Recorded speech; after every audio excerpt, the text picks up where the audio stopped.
আছে যে বিষয়গুলো মানে কোনো এক্সপ্লানেশন হয় না, কোনো ব্যাখ্যা এক্সপ্লানেশন কোনোটাই হয় না, এবং ক্ষমার অযোগ্য যেটা, যে ঘটনাটি আমাদের প্রেস ক্লাবে ঘটে গেছে সেটা আপনাকে একটু জানানো প্রয়োজন আমি মনে করি। সেটা হচ্ছে 8:16 ঘটনা।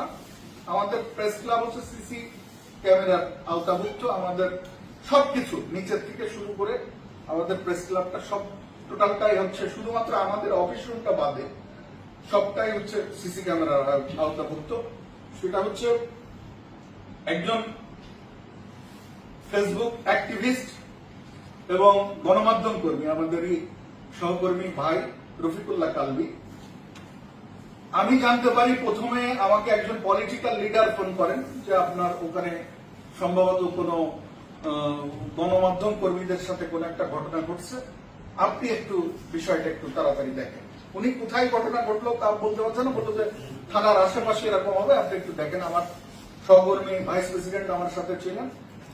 তারপরে তার 1 মিনিট পরে আমাকে মডেল থানার ওসি ফোন দেন, ফোন দিয়ে বলেন যে এরকম একটা ঘটনা ঘটছে, আমার থানা থেকে বের হয়ে যাওয়ার পরে ওনার উপরে এরকম হামলা হয়েছে। তো আমি এই কথা শোনার পরে আমি ওনাকে নিয়ে প্রেস ক্লাবে যাই। প্রেস ক্লাবে যেয়ে আমি দেখি যে ওই কালবি সাহেব নিচে, আমাদের হলরুমের নিচে পড়ে রয়েছে এবং অনেক লোকজন সেখানে 30-40 জন নিচু করে দিয়ে, এবং এর অধিকাংশই বহিরাগত। আমাদের কিছু সহকর্মী হয়তো 5-7 জন আমাদের প্রেস ক্লাবের সদস্য ছিলেন, আর বাদ বাকি যারা ছিলেন তারা বহিরাগত। আমি যে তাদেরকে বললাম যে উনি এইভাবে পড়ে রয়েছেন কেন, কি ঘটনা ঘটেছে? তো বললো ভাই উনি ড্রেনে পড়ে গিয়েছে। তখন ওই কালবি সাহেব বলছেন যে ভাই আমি ড্রেনে পড়িনি, আমাকে এরা খুব মারপিট করেছে। তখন আমি ওদেরকে বললাম উনি কি বলে, আপনাকে কেন মারপিট করানো, কি উত্তর? আমি এরকম করছি, সাথে সাথে আমি হচ্ছে আমার পিয়নকে বললাম পানি নিয়ে আসেন। পিয়ন বলছে স্যার এই মুহূর্তে পানি দিলে তো আপনি মারা যাবে। বললাম মারা যাবে কিভাবে, আমি দেখবো, আপনি পানি নিয়ে আসেন। পানি নিয়ে এসে ওনাকে চেয়ারে বসায়, পানি খাওয়ায়, মাথায় পানি ঢেলে ফ্যানের তলায় ওনাকে বসালাম। বসায় ওনাকে প্রাথমিক যেভাবে করা যায় আমি যতটুকু জানি আমার জ্ঞানে আমি ততটুকু সেটা ব্যবস্থা নিলাম। উনি বললো যে ভাই আমার মোবাইল ব্যাগ ওরা নিয়ে নিয়েছে। আমি কে মোবাইল নিয়েছে, কে ব্যাগ নিয়েছে? বললো যে ভাই আমরা মোবাইল ব্যাগ নিয়ে নিয়ে যে ওনার এই মোবাইল ব্যাগ। আমি আমার মোবাইল ব্যাগটা ওই ব্যাগ সহ মোবাইল ওনাকে দিলাম। দেওয়ার পরে তারপরে আমি দেখছি যে উনি পড়ে পড়ে যাচ্ছে। আমার কাছে মনে হলো অবস্থাটা ভালো না। আমি সেটা দেখে আমি তাৎক্ষণিকভাবে এর ভিতরে আমার সেক্রেটারিকে ফোন দিয়েছি। উনিও 2-4-5 মিনিটের মধ্যে আসলেন। আমি সেক্রেটারিকে বললাম যে ভাই এখন তো ওনাকে হসপিটালাইজ করতে হবে।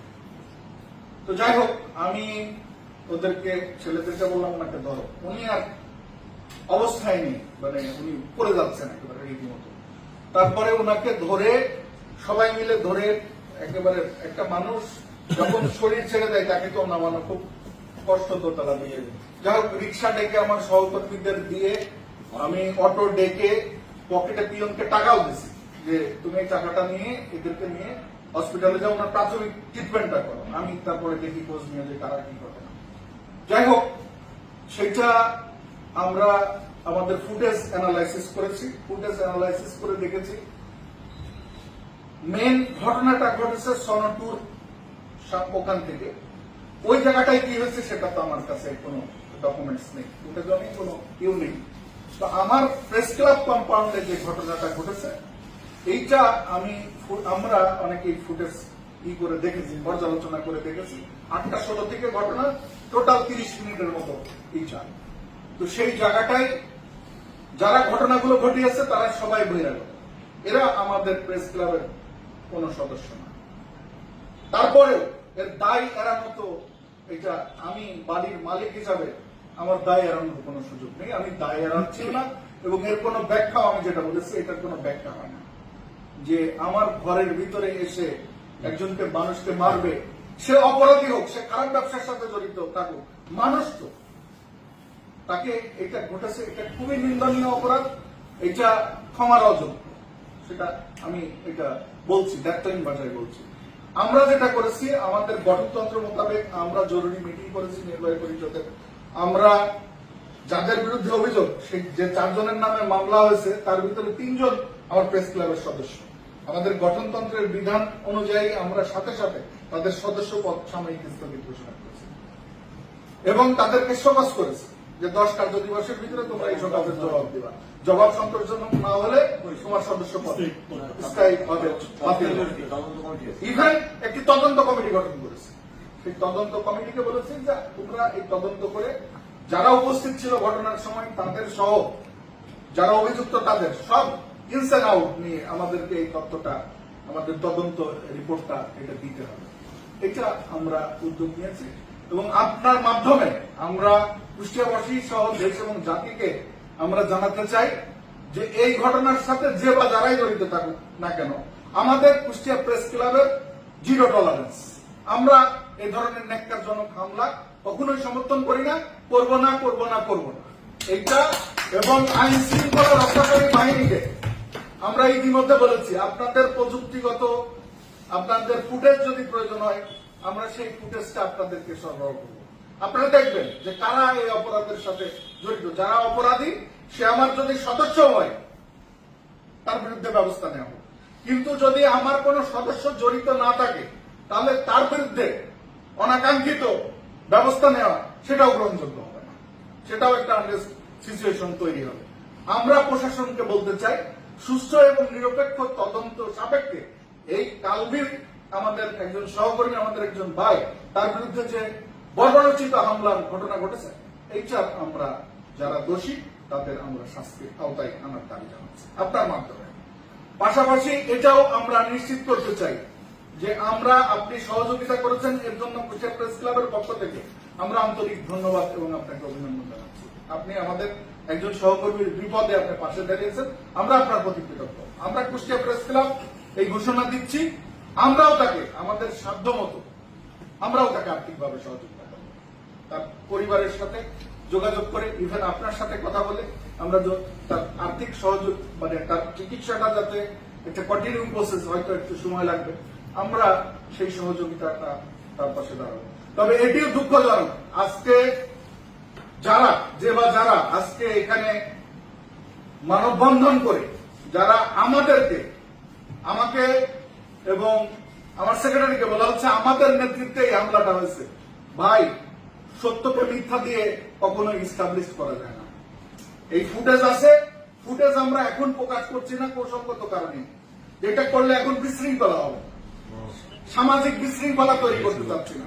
কিন্তু ভাই যেটা ঘটনাটা ঘটেনি আমি তাকে উদ্ধার করলাম, তাকে রক্ষা মানে তার জীবন সংশয়ের একটা সম্ভাবনা ছিল, সেই জায়গাটা থেকে তাকে নিয়ে চিকিৎসার ব্যবস্থা করলাম সহকর্মীদের সাথে নিয়ে। অথচ আজকে আমাকে এবং সেক্রেটারিকে বলা হচ্ছে যে আমরা সন্ত্রাসী বাহিনী আমরা করি। আরে ভাই এই কুষ্টিয়ায় আমার নামে কয়টা মামলা আছে, কয়টা জিডি আছে, থানায় সেক্রেটারির নামে কয়টা মামলা আছে, কয়টা জিডি আছে, এটা তো ভাই দিন শেষে পরিষ্কার রাজনৈতিক একটা ঘটনা ঘটে গেছে। আমি আগেই বলেছি যে এটার তো ক্ষমার অযোগ্য, এটার তো ব্যাখ্যার কোন সুযোগ নেই। কিন্তু ভাই দিন শেষে এগুলো মিথ্যাচার করে আমাকে সামাজিক ভাবে হেয় প্রতিপন্ন করে। আজকে আমার সন্তান স্কুলে গেছে, তাকে টিচাররা জিজ্ঞাসা করছে যে বাবা তোমার কি হয়েছে, তোমার স্কুলে এই তোমার প্রেস ক্লাবে তোমার আব্বার প্রেস ক্লাবে কি হয়েছে, এখানে এরকম করছে। বলছে আমার বাচ্চাটা এসে বলছে যে বাবা আমার তো স্কুলে যাওয়ার মতো উপায় নেই। আমার বন্ধু বান্ধব থেকে শুরু করে আমার টিচাররা ম্যাডামরা পর্যন্ত এগুলো এই যে সামাজিক ভাবে আমাদেরকে লাঞ্ছিত করা হচ্ছে, অপমানিত করা হচ্ছে এবং এই করছে কারা, এই করছে কিছু সাংবাদিকরা। আমরা তাদেরকে বলতে চাই ভাই সুপথে আসে, এই বিপদগামী হয়ে এই ঘোলা পানিতে মাছ শিকার করে দিন শেষে কোনো লাভ হবে না। কুষ্টিয়া প্রেস ক্লাব 1965 সালের press club, Kushtia press club সাংবাদিকদের একমাত্র সংগঠন এবং যেখানে সারা বাংলাদেশের নির্বাচন প্রক্রিয়া হয় না সেখানে কুষ্টিয়া প্রেস ক্লাব প্রতি 2 বছর অন্তর অন্তর শিডিউল টাইমে নির্বাচন হয়। তো ভাই এগুলো বলে লাভ নাই, এগুলো সব ডকুমেন্টারি এবং যে নির্বাচন কন্ডাক্ট ডিসি সাহেব নিজেই করে নির্বাচনটা। তো ভাই এগুলো করে লাভ নাই। আসেন আমাদের একজন একটা সহকর্মীর এরকম একটা ঘটনা ঘটেছে, আমরা সবাই তার সহযোগিতার পাশে দাঁড়াই এবং অপরাধী যাই হোক তার ক্ষমা নেই। আমরা দায়িত্বহীন ভাবে বলছি, কুষ্টিয়া প্রেস ক্লাবের পক্ষ থেকে আমাদের বক্তব্য স্পষ্ট। স্যার আপনাকে আন্তরিক ধন্যবাদ এবং অভিনন্দন জানাতে চাই। পরিশেষে আমরা যে লালন যে অনুষ্ঠানটা আসছে এটা মনে